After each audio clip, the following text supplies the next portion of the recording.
Kalau Pak Prabowo latar belakangnya militer, ya tentu calon wakilnya kalau bisa sipil. Ya, itu Kalau satu Pak ya Pak ya. Prabowo senior, calon wakilnya tentu harusnya Harus muda. junior. Oh, muda. iya. Kan begitu. Nah, apa sih sebenarnya pandangan Pak Fadlizon terkait dengan Pak Rocky Gerung, Pak? Yang belakangan jadi viral karena kritis dalam tanda petik ya, menggunakan kalimat yang lugas kepada... Kita semua tahu siapa Rocky Gerung Ya. Ya Rocky Gerung itu mestinya kita anggap ya sebagai bagian dari pernak-pernik demokrasi kita. Assalamualaikum warahmatullahi wabarakatuh. Salam damai sejahtera buat kita semua. Om Swastiastu, Namo Buddhaya, dan salam kebajikan. Saya Febi Mahendra Putra, Direktur Pemberitaan Tribun Network.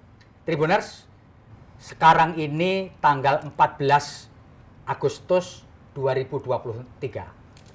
8 bulan lagi kita 6 bulan atau 6 sampai 8 bulan kita akan memasuki pemilihan anggota legislatif dan pemilihan presiden. Dan dalam dunia politik Indonesia rasanya nggak afdol kalau kita tidak ngobrol dengan Bang Fadlizon. Beliau adalah Wakil Ketua Umum DPP Partai Gerindra yang juga anggota DPR RI dari fraksi Partai Gerindra. Saya akan sapa beliau. Assalamualaikum, Bang. Waalaikumsalam warahmatullahi wabarakatuh. Terima Apa kabar, kasih Bang? Mas Mahendra. Mas Febi aja panggilannya. Iya. Iya. Slim, Pak. Ganteng Iya. sekarang, Bapak. Alhamdulillah lumayan. Iya. Pak Fadlizon, tanggal 13 Agustus, tepatnya hari Minggu di Jakarta, diproklamasi Pak Prabowo Subianto menerima 2 orang ketua umum partai politik, Bang Zulkifli Hasan dan Pak Erlangga Hartarto, bergabung memberikan dukungan kepada Pak Prabowo sebagai bakal calon presiden. Pak Fadlizon sebagai politisi senior bisa dong menjelaskan kepada kita gimana Pak ceritanya itu? Apakah ini banyak orang kemudian surprise gitu, nggak ada hujan, nggak ada angin, tiba-tiba Golkar memberikan dukungan. Gimana Pak? Ya, terima kasih Mas Febi. Ya. Saya kira bagi kami di Gerindra tentu ini adalah sebuah berita gembira. Ya. Walaupun kita sudah mendengar beberapa hari sebelumnya proses politik ini, dan tentu semakin banyak dukungan udah pasti kan semakin bagus gitu. Dan saya kira sejarah sedang berpihak kepada Pak Prabowo. Beliau sebagai seorang yang memilih jalan demokrasi dan berkali-kali juga mengikuti kontestasi. Saya menjadi saksi dan saya mengenal beliau ini udah lebih dari 30 tahun yang lalu. Betul. Ya mudah-mudahan sejarah berpihak kepada beliau dan beliau mendapatkan mandat dari rakyat persis nanti 6 bulan dari sekarang ya. Iya, 6 bulan dari 14 sekarang. 14 Februari. Februari. Jadi saya kira setiap orang mempunyai takdirnya dan saya dari dulu merasakan gitu ya bahwa Pak Prabowo ini juga mempunyai satu misi. Tapi tentu jalannya juga tidak mudah. Ya. Dan demokrasi itu memang tidak mudah. Ya. Tidak bisa take it for granted, harus ada perjuangannya. Dan saya menjadi saksi bersama-sama dengan beliau juga ikut mendirikan Partai Gerindra, kemudian mengikuti proses pertarungan di 2009, 2014, 2019, dan yang akan datang tinggal 6 bulan lagi. Mudah-mudahan sejarah berpihak kepada kita. Kita yakin arus ini termasuk dengan dukungan dari sejumlah partai politik yang ada di parlemen setelah Gerindra dengan PKB, kemudian ada beberapa partai lain, ada PBB, ada PSI, dan sekarang dengan Golkar dan PAN yang jelas bukan partai baru gitu ya. Ini saya kira menambah energi yang luar biasa gitu.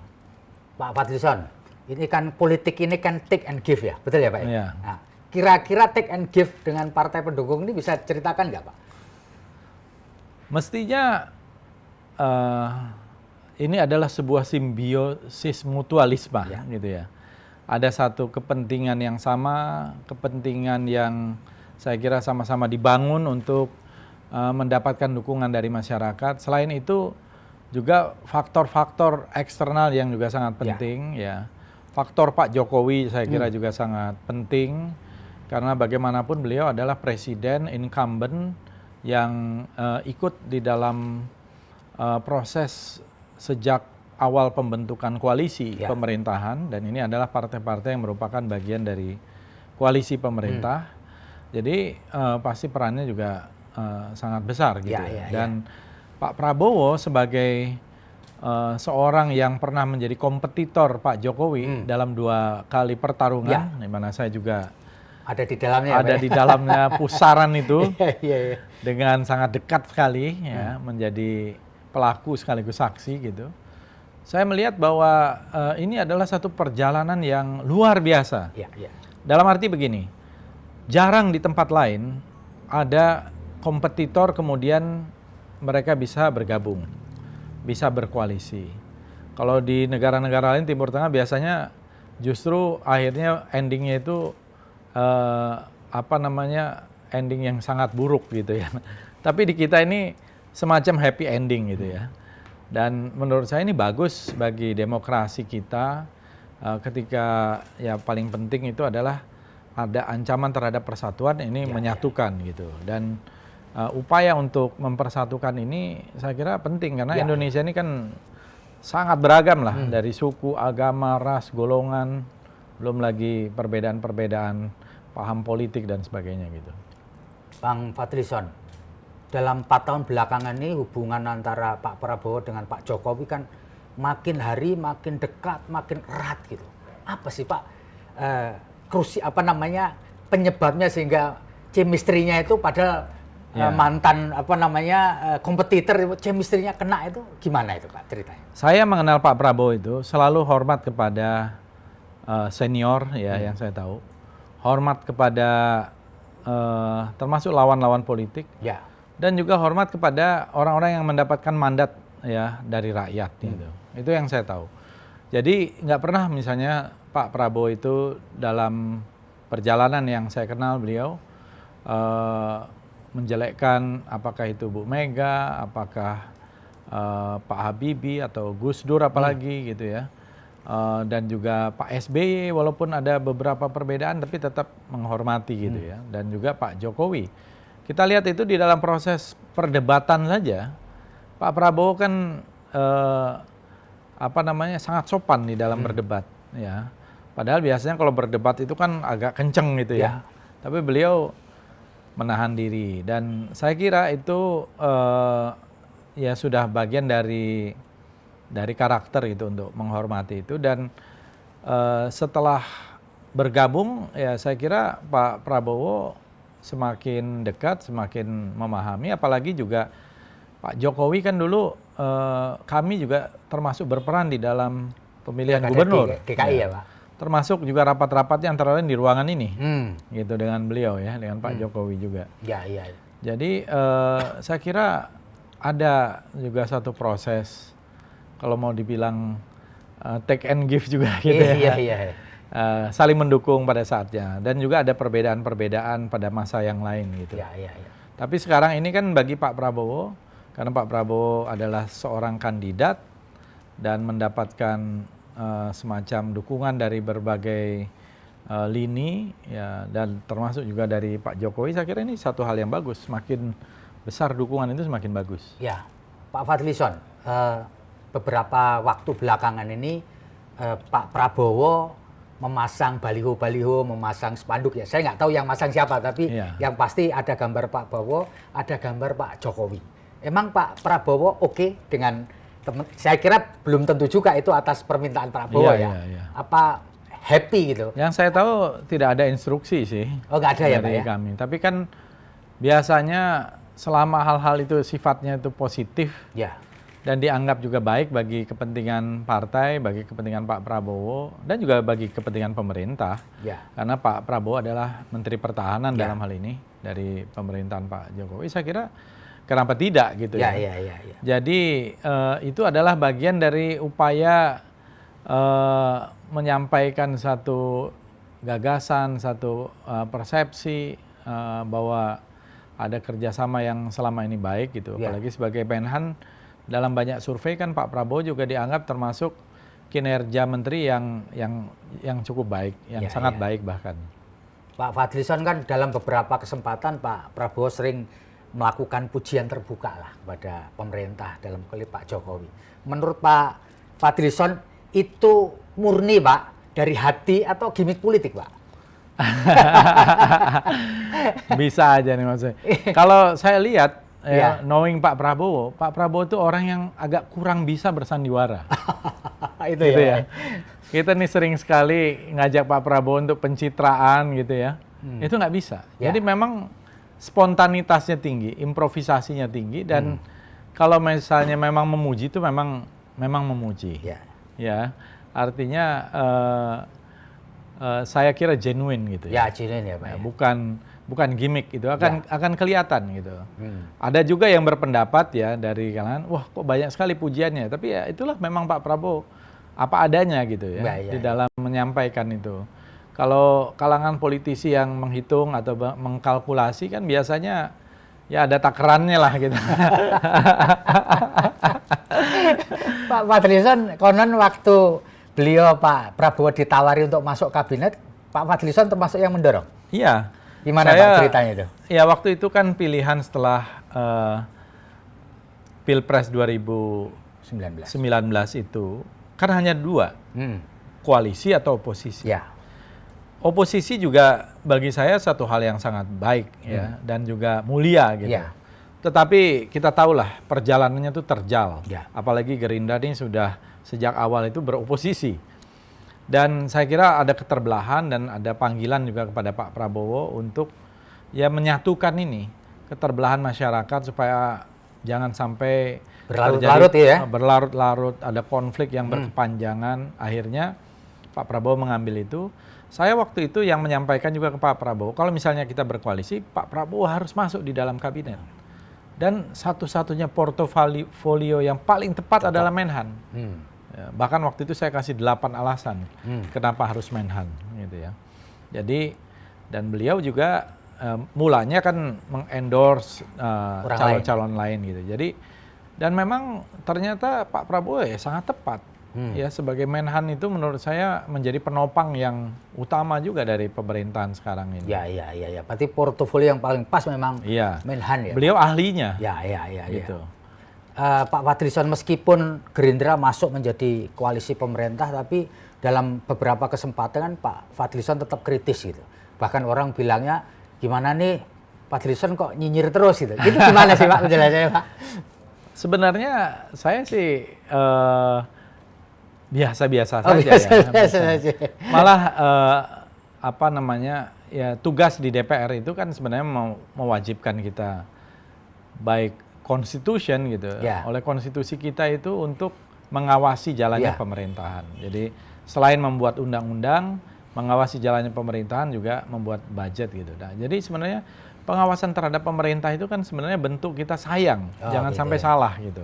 Jadi bukan nyinyir, karena pasti ada datanya. Ada reasoningnya ya. Ada reasoningnya gitu. Walaupun kadang-kadang ya disalahartikan karena orang selalu membawanya ini ke masa lalu atau masa sebelum Pilpres 2019 ya, Pileg Pemilu 2019. Jadi masih terbawa oleh nuansa itu. Saya kira siklus kita ini kan 5 tahunan, jadi harus kita lihat setiap 5 tahun ya, bagaimana siklus kekuasaan itu formasinya juga bisa berubah. Gitu. Pak Fadlizon, banyak orang mengira bahwa makin kesini ini endorse Pak Jokowi kepada Pak Prabowo itu makin kental gitu, makin kelihatan gitu ya. Tapi ada juga orang mengatakan bahwa Pak Jokowi ini juga memberikan hal yang sama kepada Pak Ganjar, jadi berimbang. Kalau menurut pandangan Pak Fadlizon emang benar ya Pak Jokowi itu makin kesini makin memberikan endorsement dalam tanda petik kepada Pak Prabowo. Ya saya kira dari peristiwa-peristiwa event-event yang ada kelihatannya kan begitu. Dan menurut saya wajar-wajar saja karena selama 4 tahun lebih ya. Kan atau 4 tahun ini hubungan Pak Jokowi dengan Pak Prabowo sangat intensif. Ya, antara presiden dengan menteri pertahanan gitu ya, dan kemana-mana seringkali bersamaan gitu ya. Saya kira wajar gitu. Walaupun juga saya yakin dukungan Pak Jokowi kepada yang lain-lain ya sah-sah saja. Gitu. Jadi endorsement, rekomendasi dan lain-lain itu saya kira dalam politik ya sangat biasa. Wajar ya Pak ya? Wajar. Pak Fadlizon, menurut pengetahuan Pak Fadlizon, apakah benar Pak Prabowo dan Gerindra itu ingin melibatkan keluarga presiden, terutama Mas Gibran, karena sering dikunjungi Pak Prabowo, mampirlah ke Solo, ada banyak acara ke Solo untuk menjadi bagian dari Pak Prabowo, itu benar nggak sih Pak? Ya kalau yang saya lihat Ya, Pak Prabowo itu kan saking dekatnya sama Pak Jokowi, ya tentu membuka jalan ya apapun, karena apalagi Pak Gibran ini kan sudah menjadi seorang pejabat publik juga. ya, Gitu. ya. Tapi tentunya semua itu adalah proses politik ya. Proses politik kita ini masih panjang kelihatannya. Panjang, ya. Pasti akan mendengarkan ketua umum partai, apalagi ini sudah tambahan gabungan. Ya, betul. Pasti juga mendengarkan saran-saran dari senior, apalagi juga dari presiden dan lain-lain gitu ya. Dan itu akan nanti mengerucut kepada satu pengambilan keputusan. Biasanya di Indonesia ini kan last minute. Ya, ya. Di injury time ya Pak ya? Injury time, biasanya begitu. Kalau kita lihat tradisinya ya. Ya. Nah, karena memang harus ada elemen of surprise gitu. Kalau politik ini tidak ada elemen of surprise gitu. Apalagi terlalu mudah ditebak. Ya. Nggak asik ya Pak ya? Nggak asik. Gitu. Pak, buat Pak Fadlizon ini kita nggak bicara orang, tapi sosok atau kriteria gitu yang cocok mendampingi Pak Prabowo menjadi calon wakil presiden, Pak. Bukan orang ya, tapi di mata Pak Fadlizon tuh yang kayak apa gitu. Pasti yang komplementer ya. Melengkapi ya Pak ya. Melengkapi. Artinya kalau Pak Prabowo latar belakangnya militer, ya tentu calon wakilnya kalau bisa sipil. Ya, itu kalau satu Pak ya Pak ya. Prabowo senior, calon wakilnya tentu harusnya Harus muda. junior, Oh, muda, iya. kan begitu. Nah. Terus tentu melengkapi dari sisi karena ini kan sebuah koalisi dengan persyaratan partai dan lain-lain. Dan saya kira hal-hal yang komplementer itu ada pada beberapa kandidat kan, kandidat-kandidat yang ada yang disebutkan itu semuanya. Dan nanti pada waktunya pasti dirembukan gitu. Itu kalau menurut Pak Fadlizon perlu mempertimbangkan asalnya dari mana, misalkan etrikalnya Pak Prabowo punya darah Jawa, harusnya luar Jawa gitu, atau perlu kayak gitu itu Pak? Itu saya kira nanti harus dilihat juga dari mungkin survei kali ya. Jadi salah satu indikator untuk melihat gitu. Ya. Jadi penting juga untuk melihat survei. Tapi Kan kalau kita selama lihat ini Pak Prabowo surveinya kalau sama Pak Erick kan kenceng gitu kayaknya. Kebetulan Pak Erick muda, Oh iya. bukan dari Jawa. Makanya sipil. banyak kalau kita lihat dari calon-calon itu kan pada umumnya Cak Imin eligible, Pak Erick eligible, Pak Airlangga eligible, Pak Zul juga, Pak Gibran, semuanya eligible. Tinggal pada poin-poin mana yang memang itu pasti dirembukan oleh para pengambil keputusan ini pada waktunya, yang kira-kira yang paling pas gitu. Apalagi kalau sudah ada konfigurasi yang kira-kira terbayangkan nanti itu akan ada 3 pasang capres, atau 2 pasang, atau 3 pasang ini siapa saja, yang sudah ada calon-calon wakilnya dan seterusnya gitu. Oke. Pak Fadlizon bisa cerita sedikit Pak Fadlizon mengenai komunikasi politik Gerindra dengan PSI Pak, yang akhir-akhir ini menjadi viral lah, hangat dibicarakan gitu. Karena kenapa? Karena dulunya kan PSI ini disebutkan sebagai partai yang sangat kritis terhadap Prabowo gitu. Gimana Pak itu Pak? Ya, menurut saya mungkin ini bagian dari sebuah proses gitu ya, Mas Webi. Kalau kita lihat partai-partai yang ada, ya termasuk PSI, itu kan ya kalau dulu dianggap kritis, sekarang terbuka. Saya kira karena Pak Prabowo juga sangat membuka diri gitu. Ya. Dalam percakapan saya dengan beliau, Pak Prabowo tuh mengatakan pokoknya kita sekarang ini ya sejak itulah kita ini harus terbuka, harus merangkul. Dan Pak Prabowo ini kan jalan tengah. Ya. Beliau ini berada di tengah, beliau ini jalan tengah. Ya, bukan lagi di kiri atau di kanan tapi di tengah, dan untuk itu menjadi bagian dari semua pihak. Dan itu dibuktikan. Pak Prabowo itu selalu humble ya, mau mendatangi termasuk ke partai-partai yang ada gitu. Tidak harus siapa duluan, siapa yang senior dan sebagainya gitu. Saya kira itu gesture dari Pak Prabowo itulah yang membuat ada semacam acceptance atau penerimaan. Ya. Pak Fadlizon, ini barangkali yang banyak ditunggu oleh orang-orang gitu. Apa sih sebenarnya pandangan Pak Fadlizon terkait dengan Pak Rocky Gerung, Pak? Yang belakangan jadi viral karena kritis dalam tanda petik ya, menggunakan kalimat yang lugas kepada... Kita semua tahu siapa Rocky Gerung ya. Seorang yang saya kira latar belakang itu memang kritis gitu. Ya. Dan bisa menyerang, mengena ke siapa saja. Ya. Saya kira bukan hanya ke Pak Jokowi, kemana saja kok. Ya, termasuk juga kepada kawan-kawannya.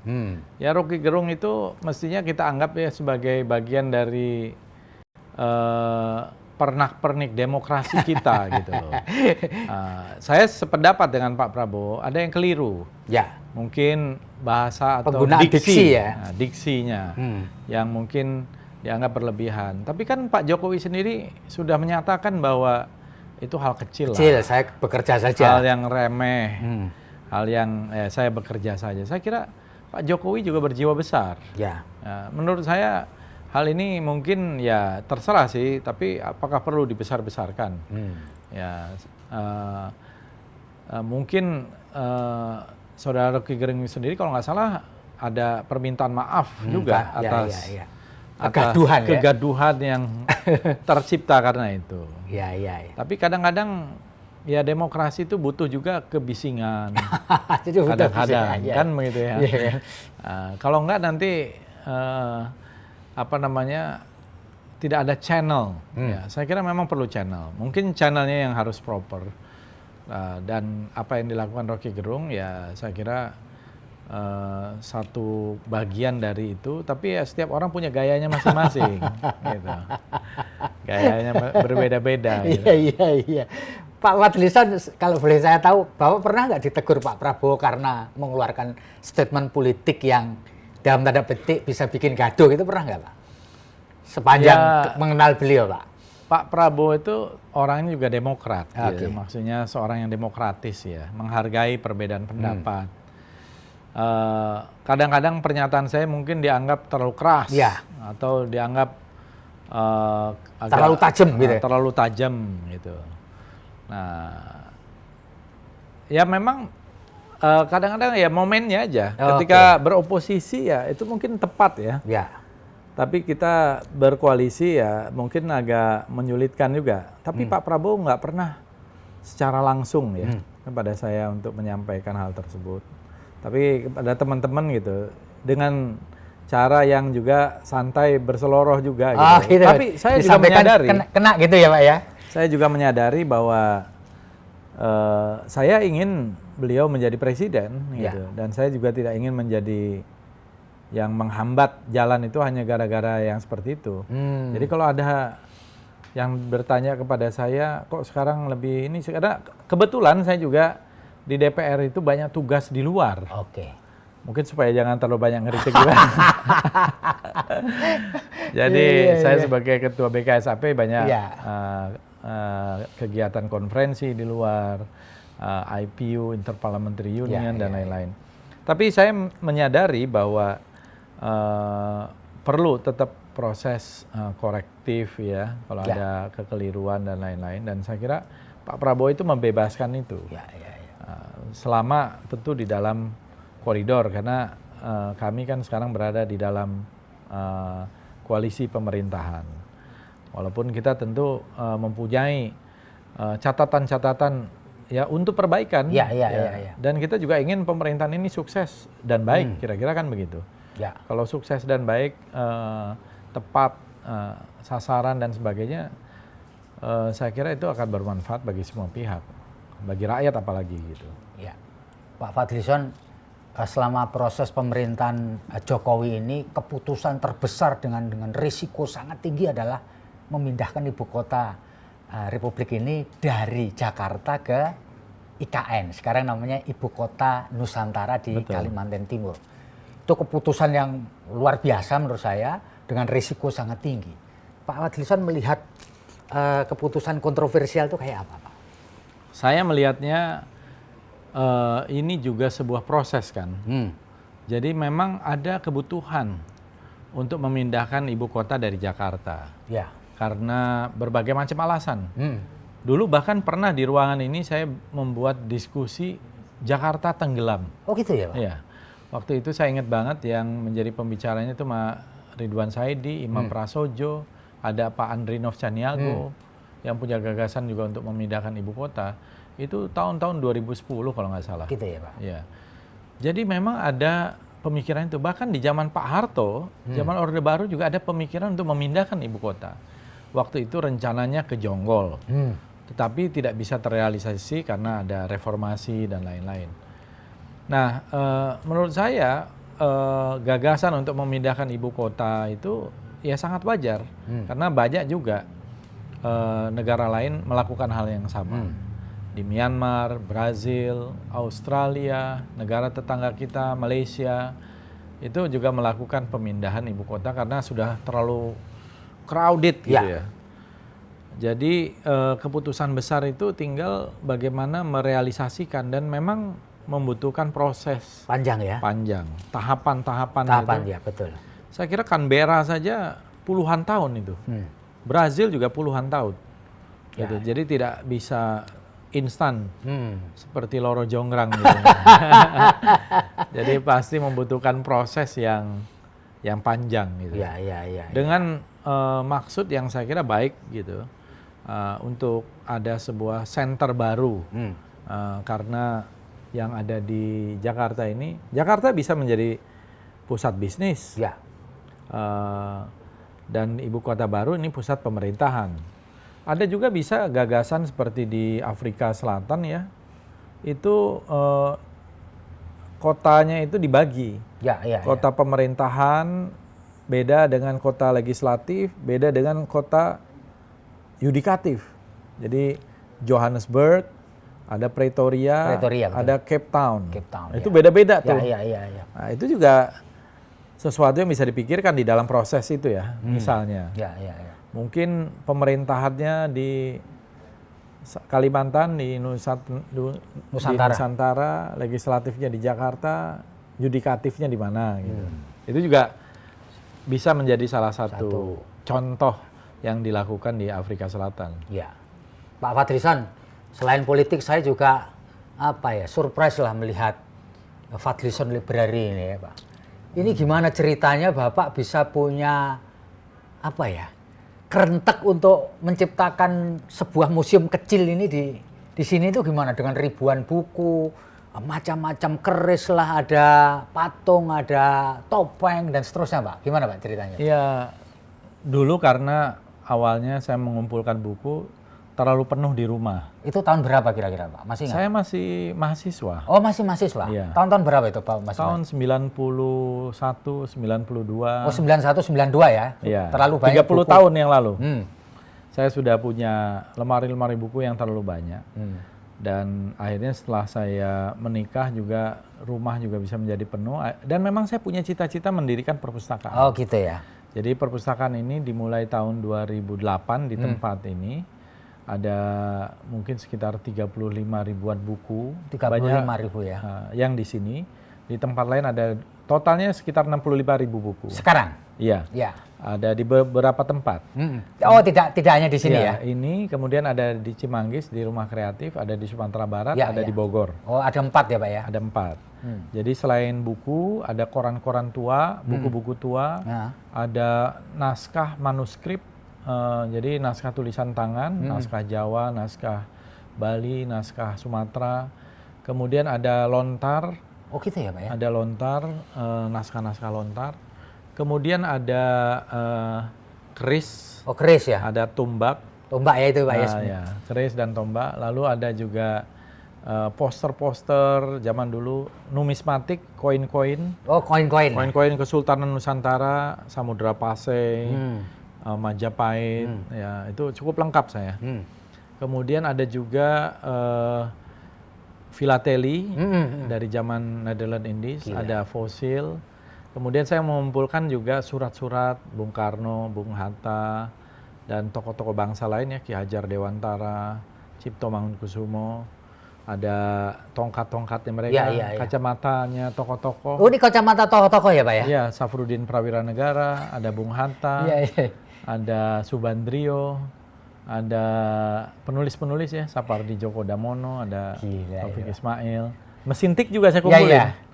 Pak Rosian Anwar ya. Rosian Anwar, di belakang tuh ada Ahmad Tohari, ada Taufik Ismail, ada Yakub Utama. Iya. Pak, itu Bapak ngumpulin satu demi satu ini. Betapa Bapak sabar gimana? Saya nggak bisa bayangin lah ini. Kalau ini instansi pemerintah sih saya paham. Ini kan Bapak... Ini bagian dari apa namanya passion saya. Oh gitu. Jadi saya pengumpul lah heritage Indonesia gitu. Termasuk juga musik ya. Piringan Hitam saya ada di sana. Saya sudah kumpulkan Piringan Hitam Indonesia tuh lebih dari 12.000. 12.000 ya Pak ya? Ya. Kemudian ada Gramafon Selak. Sekarang saya lagi nyusun kaset Indonesia. Dari kaset pertama tahun 73 hingga kaset yang terakhir mungkin 2013 ya. Ya. Kalau keris jumlahnya berapa Pak? Mungkin ya Bapak apa ribuan lah. Berapa bilah itu? Sekitar 2000-an ya. 2000 something gitu ya? Ya. Itu sedang saya buat katalognya. Oh katalognya ya Pak ya? Jadi bukunya itu untuk keris saja ada 18 buku. Iya. Saya juga wayang. Ya. Saya mengoleksi wayang dan koleksi terbesar sekarang di Indonesia. Ada sekitar 70 kotak ya. Iya. Satu kotaknya macam-macam. Mantap. Dari setiap daerah. Iya. Yang tertua mungkin tahun 1700-an. Ya. Pak, di antara barang-barang yang kayak gitu itu Pak, mulai filateli, keris, patung, kacamata, radio, gramafon, yang paling punya makna buat Bapak apa Pak? Di antara koleksi yang begitu banyak ini.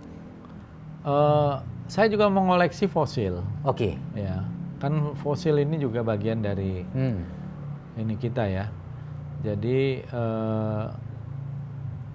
fosil ini penting. Nah, saya juga ada Homo erectus ya, baru dikonfirmasi juga bahwa itu adalah Homo erectus yang usianya ratusan ribu tahun, bisa sampai 1,5 juta tahun.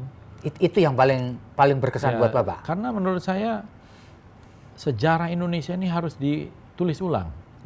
Ini kita bukan negara kemarin sore. Ya. Kita ini peradaban tua sekali. Jadi menurut saya peradaban itu bukan dari Afrika datang ke sini, dari sini ke sono, ke sana. Ya. Gitu, menurut saya. Karena artefaknya ada. Kita punya yang namanya Meganthropus paleojavanicus itu umurnya 2 juta tahun. Pithecanthropus itu 1,5-1,8 juta tahun. Cina itu berusaha mencari fosil manusia purba yang tertua, itu bisa terpaut 400.000 tahun dari kita. Jadi jauh lebih muda dari kita. Ya. Jadi bukan dari Cina datang ke sini menurut saya. Sebaliknya. Ya. Dari fosil-fosil itu bisa kita ketahui. Jadi kalau kita menulis ulang sejarah kita dan kita mempunyai kredo manusia Indonesia, itu harus dibikin ulang. Kredo manusia Indonesia ini paling tua. Homo sapiens saja yang umurnya 30.000, 40.000 tahun, itu peninggalannya ada di sini. Itu di Goa Leang-Leang di Maros, di Sulawesi Selatan. Ya. Itu kan banyak lukisan tangan, lukisan binatang. Itu sudah dikonfirmasi usianya sekitar 40.000 tahun. Lebih tua dari yang di Perancis. Jadi tertua di dunia. Gitu. Itu menunjukkan bahwa kita ini adalah peradaban tua. Ya. Bukan ecek-ecek. Gitu. Kaleng-kaleng. Bukan kaleng-kaleng. Jadi kita harus menulis ulang kredo manusia Indonesia ini. Pak, Bapak dapatin fosil-fosil itu dari mana Pak? Dari berbagai sumber dulu. Ada yang saya beli, ada yang saya diberikan, ada yang dari petani, macam-macam lah. Ya. Gitu. Pak, ini nanti kalau tadi kan ini Bapak kan nggak berhenti kan ini, jalan terus. Mudah-mudahan. Ya kan? Terus ini mau diapain Pak ujungnya nanti Pak? Apakah nanti juga akan dari anak-anak Bapak ada yang mau nerusin atau gimana ini? Saya bilang karena saya juga membuat satu foundation yayasan gitu. Saya bilang anak saya kalau tidak terusin nanti saya sumbangkan buat negara gitu. Iya. Tapi anak-anak Bapak tertarik nggak Pak? Bagian dari edukasi dan literasi, karena saya pengen menyumbangkan ini bagian dari edukasi dan literasi. Jadi saya tidak menjual belikan atau apa gitu. Ya. Tapi dari putra-putri Pak Fadlizon ada nggak yang soulnya sama gitu? Ada ya Pak ya? Iya. Jadi beruntung ya Mas. Iya. Ada keturunan yang masih tertarik untuk Betul. meneruskan apa namanya soul bapaknya gitu ya. Iya. Gitu ya Pak ya. Betul. Pak, kalau Bapak selama proses pengumpulan benda-benda ini Pak, ada nggak yang cerita yang unik gitu Pak? Di antara benda-benda yang Bapak kumpulkan yang Bapak buru, baik itu membeli maupun diberi orang itu ada Pak ya? Yang unik nih Pak? Banyak. Pak. Apa di antaranya Pak? Yang wah ini unik ya. Misalkan ada Iya. keris unik. Banyak. Apa itu Pak di Kalau antaranya? keris sendiri saya banyak pengalaman-pengalaman unik itu. Ya. Karena ada yang kalau dibilang datang sendiri itu bukan berarti datang tiba-tiba muncul ya. Tapi tiba-tiba ada orang yang tidak saya kenal datang memberikan itu dari sebuah koleksi yang sangat luar biasa gitu ya. Kan orang bisa mendekatinya dari sisi esoteris, ada tuahnya, ada yang dari eksoteris, dari seni budayanya. Iya. Jadi pengalaman itu beda-beda. Dan keris itu kan dapur, pamornya itu banyak sekali ya. Ada udan mas, ada keris waswuta, Waswuta, ada macam-macam. braswuta, ya. Jadi tergantung kepada dan dia mempunyai sifat kandel itu. Ya. Itu untuk keris saja. Tapi ada satu hal yang saya cita-citakan. Ya. Saya ingin punya piringan hitam gramafon Indonesia Raya yang pertama. Oh. Itu cita-cita saya itu dari tahun 2009-2010. Belum ketemu ya? Waktu di sini. Baru saya dapatkan kira-kira tahun lalu. Tahun lalu ya? Dan itu saya kira the only one exist sekarang yang masih bisa diputar. Dan Bapak punya? Punya, ada di bawah. Ada produksi dari Yokim Chan. Dulu dipesan oleh W.R. Supratman kepada kawannya Yokim Chan kepada Inggris. Jadi dibuat di Inggris. Tapi karena Belanda tahu kemudian disita, banyak dihancurkan. Itulah ceritanya kira-kira. Jadi itu bikinan tahun berapa Pak itu? Bikinan tahun 1928. Oh. Iya. Jadi yang pertama. Jadi waktu itu belum Indonesia merdeka belum, tapi mulia. Ya.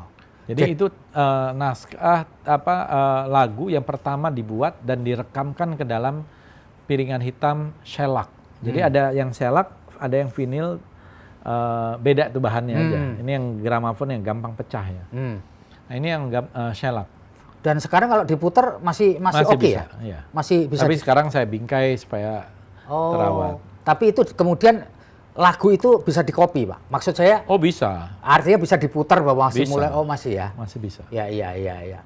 Itu yang koleksi yang... Saya kira di Museum Nasional atau di Museum Sumpah Pemuda juga nggak ada itu. Jadi itu ya koleksi yang Bapak betul-betul banggakan gitu, yang ini? Iya salah satu. Salah satu ya? Setiap koleksi itu ada itemnya. Saya punya item untuk numismatik, saya punya koleksi dinar emas Samudra Pasai secara berurutan. Oh gitu ya Pak ya? Iya.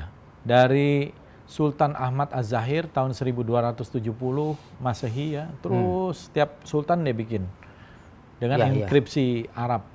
Saya juga baru menemukan, baru mengoleksi gitu. Ternyata ada juga koin-koin di zaman awal Islam, abad pertama Hijriah sudah masuk di Tapanuli Tengah. Iya. Itu ditemukan di Kecamatan Badiri, di desa Jago-Jago gitu.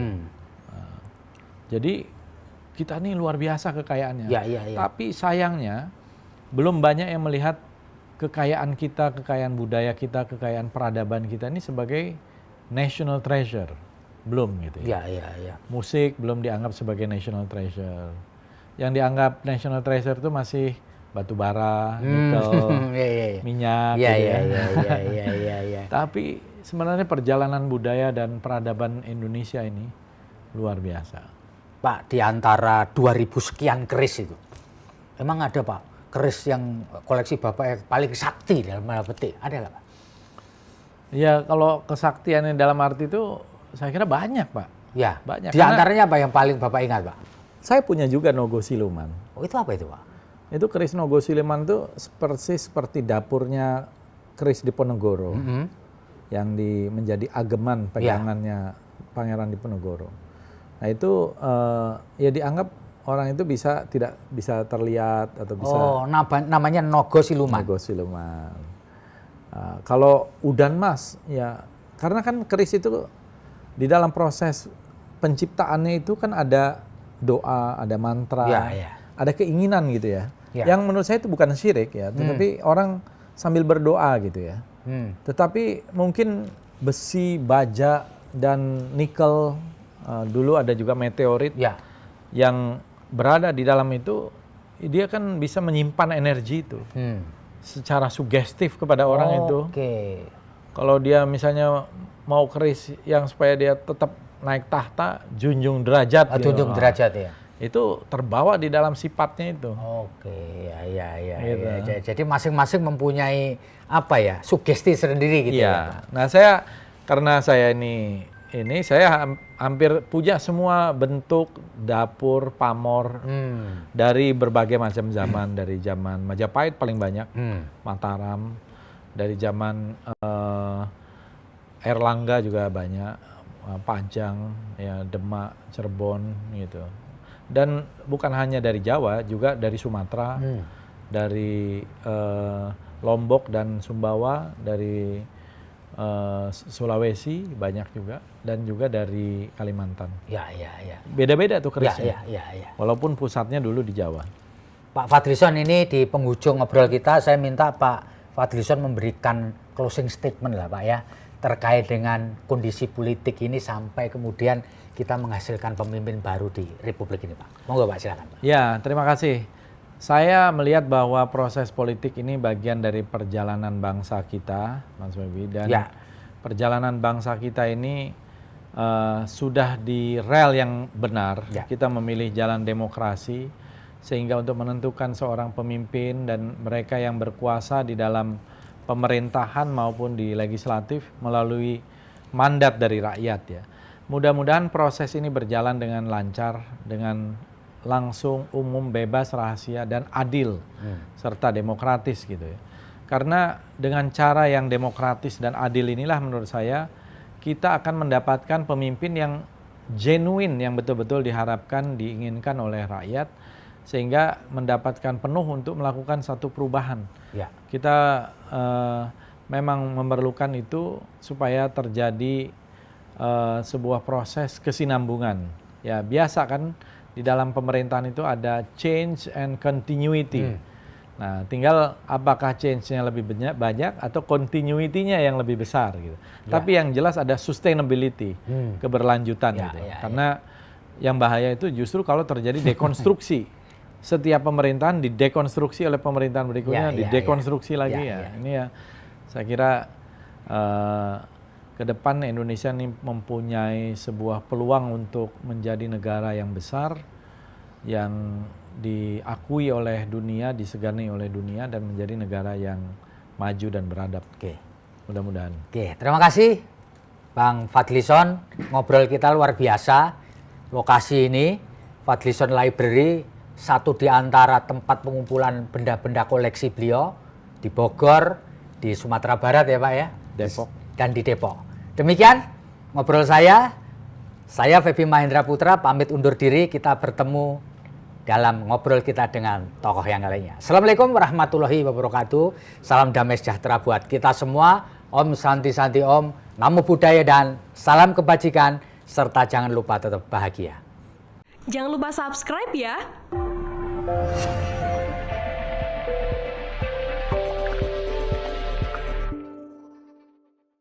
Jangan lupa subscribe ya.